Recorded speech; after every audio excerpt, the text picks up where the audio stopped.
안녕하십니까. 무엇이든지 아주 쉽게 설명하는 불합격 검지입니다. 이번 시간에는 투부정사 배울 때 누구도 피해 갈 수가 없는 가주어, 진주어, 어미상의 주어가 무엇인지 함께 정확하게 알아보도록 하겠습니다. 영어 투부정사의 중요한 핵심 요소로서 가주어, 진주어, 그리고 어미상의 주어를 접하다 보면 우리는 뭔 주어가 이렇게도 많아 라고 생각할 수도 있습니다. 그러나 한눈에 이런 주어들을 정확하게 문장에서 파악할 줄 알면 영어 문장을 이해하는 것이 굉장히 쉽게 됩니다. 구체적인 예문들을 통해 명쾌하게 설명해 드리겠습니다. 이 개념들을 정확히 이해하시면 영어 문장 구조를 파악하고 자연스러운 영어를 구사하는 데 꽤 도움이 될 수 있습니다. 영어의 투정사는 동사의 원형 앞에 to를 붙여 만드는 형태로 문장 속에서 명사가 되기도 하고 형용사가 되기도 하고 부사처럼 다양하게 활용될 수 있습니다. 특히 주어 자리에 오는 to 부정사는 우리말과 다소 다른 특성 때문에 영어 학습자들이 종종 어려움을 느끼는 부분이기도 합니다. to 부정사를 주어로 사용하면서 가주어, 진주어, 그리고 어미상의 주어 개념이 등장하는데 어떤 용도로 쓰이는 건지 보겠습니다. 먼저 가주어와 진주어에 대해 살펴볼게요. 영어 문장에서 주어는 보통 문장의 맨 앞에 오는 것이 일반적입니다. 하지만 to 부정사가 주어 자리에 오게 되면 문장이 길고 머리가 무거워지는 느낌을 주어 영어 원어민들은 이러한 구조를 선호하지 않습니다. 이럴 때 문장의 균형을 맞추고 더 자연스러운 흐름을 만들기 위해 등장하는 것이 바로 가주어 이때입니다. 가주어 it는 실제 주어의 자리를 임시로 차지하며 진짜 주어는 문장 뒤로 보내지게 되는데 이때 뒤로 보내진 진짜 주어를 우리는 진주어라고 합니다. 예를 들어 우리말로 새 언어를 배우는 것은 어렵다. 그러면 주어는 새 언어를 배우는 것이죠. 여기서 보시면 to learn a new language가 주어입니다. 그런데 영어는 이렇게 주어가 길게 쓰는 것을 좋아하지 않는다는 거죠. 위 문장은 문법적으로는 옳지만 원어민들이 즐겨 쓰는 표현은 아니라는 데 문제가 있는 겁니다. 새 언어를 배우는 것은 to learn a new language라고 표현할 수 있는데 주어가 너무 길어서 문장의 시작이 다소 무겁게 느껴지기 때문입니다. 이 문장을 가주어 it를 사용하여 고쳐보면 훨씬 자연스러워집니다. it 가주어죠. 그리고 진주어는 맨 끝으로 갔습니다. it는 여기에서 진주어를 가리키는 거죠. 그래서 it is difficult. 그것은 어렵다라고 영어는 결론을 먼저 이야기를 하는 겁니다. 듣는 입장에서는 it is difficult라고 하니까 그것이 어렵다고? 어렵다고? 뭐가? 그러면 뒤에 진짜 말하고자 하는 내용이 나오는 거죠. 새 언어를 배우는 것이 그래서 여기가 진주가 되는 것입니다. 여기서 it는 가주어이고 to learn a new language는 진주라고 하는 것입니다. 그렇기 때문에 가주 it 특별한 의미를 가지고 있지 않고 그저 주어 자리를 채워주는 역할을 하며 실제 의미는 진주어 to learn a new language에 담겨 있습니다. 그러면 이런 문장을 볼 때 해석은 it는 할 필요가 없습니다. 그러면 it가 나오고 뒤에 맨 끝에 to 부정사가 나오면 to 부정사로 가서 to 부정사 하는 것은 뭐뭐 하다 이런 쪽으로 해석을 하는 겁니다. 쉽죠? 이 구조는 it is 형용사 또는 명사에서 to 부정사 형태로 자주 사용됩니다. 이런 문장을 보면 it를 가주어, 즉 가짜 주어로 파악하고 그것은 이라고 해석하지 않고 나오는 to 부정사 이하를 진주로 진짜로 뭐뭐 하는 것이라고 해석할 줄 아는 것이 실력입니다. 몇 가지 예시를 더 들어볼게요. To travel around the world. 이제는 동사죠. 이렇게 나왔으면 이 to 부정사가 주어로 쓰인 거구나. 세계 여행을 하는 것은 이제 my dream, 나의 꿈이야. 이 문장 또한 주어가 너무 길죠. 세계를 여행하는 것이 나의 꿈이다. 가주어를 활용하면 it is my dream. 그럼 여기까지 it is my dream. 상대방이 알아듣기는 자기의 꿈이라고? 뭐가? 그래서 이 it는 뒤에 to 부정사의 진짜 주어를 의미하는 거죠. 그래서 가짜 주어, 가주어로 it가 있는 거고요. To travel around the world. 세계 여행을 하는 것은 is my dream. 나의 꿈이다. 이런 쪽으로 이 문장을 보시면 그렇게 해석을 할 줄 아셔야 됩니다. 여기서 it는 가주어, to travel around the world는 진주어입니다. 다른 예문을 보도록 하겠습니다. To solve this complex problem. 그리고 조동사 나왔죠. Will take a lot of time. 이 복잡한 문제를 푸는 것은 주어가 정말 길죠. 그래서 이거를 it로 바꿔보면은 it will take a lot of time. 많은 시간이 걸릴 거예요. 뭐 하는데 이 복잡한 문제를 푸는 것은 풀 때에 이 정도로 해석이 되면서 가주어 it와 진주어는 to solve this complex problem의 관계를 명확히 우리는 볼 수가 있는 겁니다. 다른 예문을 볼게요. To be honest with you. 동사 나왔고요. Sometimes hard. 때때로 어렵다. 너에게 정직해지는 것은 솔직하게 말하는 것은 정직해지는 것은 어렵다. 여기서 to be honest with you를 it로 가주어로 세우고요. It is sometimes hard. 이렇게 말하면은 뭔가 때때로는 좀 어려워. 그러면은 상대방이 느끼기에 이 좀 어렵다는데 그게 뭔지는 그 다음에 이야기를 하겠구나. 나오는 게 to be honest with you. 너에게 정직해지는 것, 너에게 사실을 말하는 것은 좀 어렵다. 이런 표현이 되는 것입니다. 정직하게 말하는 것이라는 주어가 it로 대체되고 뒤로 옮겨진 형태라는 거 이제 아시겠죠? It is essential to exercise regularly for good health. 건강을 위해서 규칙적인 운동을 하는 것은 중요하다. essential. 핵심적인, 중요한 그런 뜻이죠. 그래서 이런 문장을 볼 때는, 이런 문장을 본다는 것은 의미가 맨 앞에 it가 나오고 그리고 뒤에 to 부정사가 이렇게 나왔을 때는 가주어, 진주어의 관계가 크고 해석은 이 진주어를 뭐뭐슨 하는 것으로 해석을 해주는 게 중요하다는 것입니다. 건강을 위해 규칙적으로 운동하는 것이 중요하다는 내용인데 it는 가주어고 to exercise regularly for good health가 진주어 역할을 하는 것입니다. 다음으로 의미상의 주어에 대해서 알아보도록 하겠습니다. to 부정사는 동사의 성질을 가지고 있죠. 왜냐하면 to 여 부정사가 동사 원형이 오는 거잖아요. 그 때문에 그 동작을 누가 하는 것인지, 즉 주어가 필요할 때가 있습니다. 여기서 주어가 필요하다는 것은 to 부정사의 이 행위나 행동을 누가 하느냐입니다. 그것을 나타내는 게 의미상의 주어라고 합니다.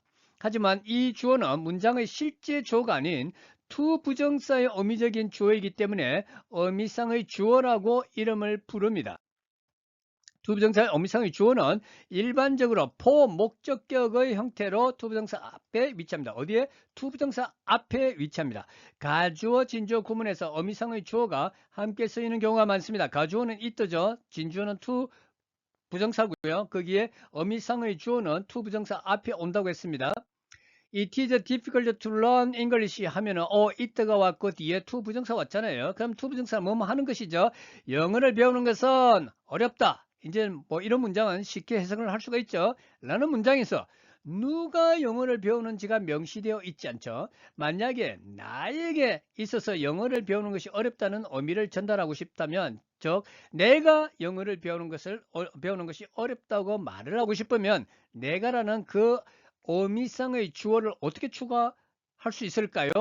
여기서 보시면은 가주어, 여기 진주어가 나왔죠. 그럼 이게 to 부정사 앞에 for 목적격을 쓴다는 것입니다. for me가 들어갔죠. 여기서는 내가 새 언어를, 여기서 영어가 아니고 여기는 지금 새 언어를 표시를 했습니다. 새 언어를 배우는 것이 어렵다. 그러면 만약에 for me가 아니고 그가 새 언어를 배우는 것이 어렵다 이러면은 for him이 되겠죠. for him이 되겠죠. 그녀가 이러면 for her이 되겠죠. 너가 새 언어를 배우는 것이 어렵다. for you가 되겠죠. It is difficult for you to learn a new language. 그렇게 되는 겁니다. 여기서 for me가 바로 to learn a new language 의미상의 주어가 되는 것입니다. to 부정사의 동작인 배우는 것을 내가 한다는 의미입니다. 내가. 그래서 의미상의 주어라고 하는 것입니다. 몇 가지 추가 예시를 통해 의미상의 주어를 명확히 더 알아보도록 하겠습니다. It is important to study hard에 It is important to study hard까지 하면은 열심히 공부하는 것은 중요하다. 근데 여기에 보시면은 for students가 들어갔죠. 누가? 학생들이 열심히 공부하는 것은 중요하다. 이런 문장입니다. 이 문장에서 중요한 것은 열심히 공부하는 것이고 그 동작을 하는 주체는 학생들 for students입니다. 즉 학생들이 열심히 공부하는 것이 중요하다는 의미입니다. 이해되죠? It is easy. 쉬워요. 뭐가? To solve that math problem. 그 수학 문제를 푸는 것은 쉽습니다. 포임이 없다면 그렇게 해석이 되겠죠. 그런데 포임이 있기 때문에 누가라는 의미상의 이 투부정사의 주체가 있는 거죠. 그 수학 문제를 푸는 데의 주체는 누굽니까? 그가 이럴 때 for 목적격, for him to solve that math problem으로 넣는다는 것입니다. 그러면은 내가 그 수학 문제를 푸는 것은 쉽다. 이럴 때는 for him 대신에 for me를 넣으면 되는 것입니다. 수학 문제를 푸는 동작을 하는 주체는 그 for him입니다. 그가 그 수학 문제를 푸는 것이 쉽다는 의미를 전달하고 있죠. It is necessary for us to discuss this matter immediately. 이 문제를 즉시 논의하는 것은 necessary 필요하다. 누가? For us. 우리가. 그래서 우리가 이 문제를 즉시 immediately 즉시 논의하는 것은 discuss 논의하는 것은 필요하다. 이런 식으로 됩니다. 이 문제에 대해서 즉시 논의해야 하는 주체는 우리입니다. 우리가 이 문제를 즉시 논의하는 것이 필요하다고 해석하는 겁니다. 이런 식의 영어 문장들은 독해 지문에서 아주 흔하게 접하게 되는데 이제 어떤 식으로 해석해야 되는지 충분히 감이 잡히실 것입니다. 그런데 for 목적격 대신 의미상의 주어를 over 목적격으로 사용하는 경우가 있습니다. 이 경우가 예외적으로 있기 때문에 반드시 알고 계셔야 됩니다. 가주어 있다 다음에 사람의 성격이나 태도를 나타내는 형용사가 올 때는 의미상의 주어를 over 목적격을 사용합니다. 예를 들어 kind, 친절한, nice, 좋은, rude, 무례한, clever, 영리한, stupid, 어리석은, careless, 부지한, generous, 관대한, polite, 정중한 등과 같은 형용사 뒤에는 over 목적격을 사용하여 to 부정사의 의미상의 주어를 나타냅니다. 이는 그 행동에 해당 사람의 성격이나 태도를 보여주기 때문인데 보시면은 이게 또 뭔 소리야 하는 생각이 들 수도 있어요. 그러나 토익이나 탭스 같은 공인시험에조차도 단골 손님처럼 나오는 내용이니 이번에 확실하게 알고 넘어가야 됩니다. 학교 시험에서는 너무나 많이 나오는 거예요. 자주 나오는 겁니다. 예시를 보겠습니다. It was kind of you to help me 라고 되어 있으면 여기서 가주어 있고요. 형용사 kind가 나왔죠. 그러면은 여기서 to 부정사의 의미상의 주어는 for him이 아니라 여기서 보시는 것처럼 over you를 쓴다는 겁니다. 그래서 나를 도와준 것은 너가 나를 도와주는 준 것은 친절한 거였다. 이 말을 지금 이렇게 하고 있는 거죠. 여기서 나를 도와준 것은 당신의 친절한 성격에서 나온 행동이라는 의미에서 그래서 of you를 사용하여 의미상의 주어를 나타냅니다. 당신이 나를 도와준 것은 친절한 일이었다고 해석하죠. 시험에서 만약에 it was kind for you to help me 하면 투부정사 앞에 의미상의 주어로 for 목적격이 쓰였구나. 이렇게 하면은 이 문장이 맞는 걸로 생각이 드는데 여기에서 중요한 거는 가주어 다음에 kind 사람의 성격이나 태도를 나타내는 게 있죠. 이랬을 때는 for you가 아니고 of you가 되는 거. 그래서 문장을 보면 이 문장은 틀린 거구나 라는 생각을 이제는 가질 수 있어야 됩니다. It was rude of him to interrupt the conversation. 대화에 끼어든 것, 대화를 방해한 것은 it was rude, 무례한 짓이었다. 누가? 그가 끼어든 것은 무례한 짓이었다. 이 말이죠. 그럴 때 그가라는 말을 for him이 아니라 over him을 써야 됩니다. 왜? it 다음에 rude라는 사람에 대한 성격이나 태도에 대한 형용사가 왔기 때문입니다. 대화를 방해한 행동은 거의 무례한 태도를 보여줍니다. 따라서 over him을 사용합니다. 그가 대화를 방해한 것은 무례한 일이었다. for him을 넣으시면 안 됩니다. It was clever of her to figure out the answer so quickly. 여기에서 figure out the answer so quickly. 여기에서 아주 재빨리 그 답을 발견한 것은 아주 영리한 것이었다. 누가? 그녀가. 여기서 clever, 사람의 성격이나 태도, 사람에 대해서 이야기하는 것이기 때문에 그 표현의 형용사 이가 kind, rude 그런 것처럼 clever이 왔기 때문에 여기는 for her이 아니라 over her입니다. 정답을 빨리 아는 행동은 그녀의 영리함을 보여줍니다. of her를 사용하여 어미성의 주어를 표현한 것이죠. 그녀가 그렇게 빨리 답을 알아낸 것은 영리한 일이었다. figure out, 알아내다, 이해하다 그런 뜻입니다.